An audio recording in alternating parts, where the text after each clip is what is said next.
এক ভাই চানা বিক্রি করতেছিল আর অন্য এক ভাই এসে বলল, ভাই চানা আছে? হ্যাঁ আছে। এদিকে নিচে একটা ছেলে প্রাইসটি ছিঁড়ে ফেলে ফ্রি লিখে দেয়। এটা দেখে ছেলেটা মনে সুখে সে ভাবলো যে ফ্রিতে পেয়েছি, আজকে অনেকগুলো চানা খেয়ে ফেলবো। চানাগুলো আসলেই অনেক খুব সুস্বাদু।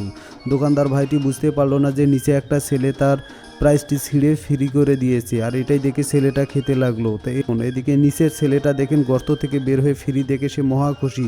দাঁড়াও, তুমি যদি তোমার মাকে ভালোবাসো তাহলে ভিডিওতে একটা লাইক দিয়ে চ্যানেলটি সাবস্ক্রাইব করে কমেন্টে মা লিখে যাও। আবার চানা খাওয়ার পর এখন প্রাইস চাইলো। ওই দোকানদার প্রাইস চাওয়াতে এখন ছেলেটা বললো যে তুমি যে নিচে ফ্রি লিখে দিয়েছো এই জন্যই তো আমি খেয়েছি।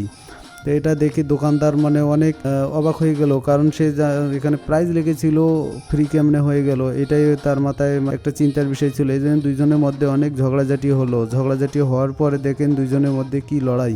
ছেলেটার কাছে টাকা চাইলো, ছেলেটা কোনোভাবেই টাকা দিতে চাইলো না এবং দিল না। তো ভিডিওটি ভালো লাগলে একটা লাইক দিয়ে চ্যানেলটি সাবস্ক্রাইব করে দিবেন।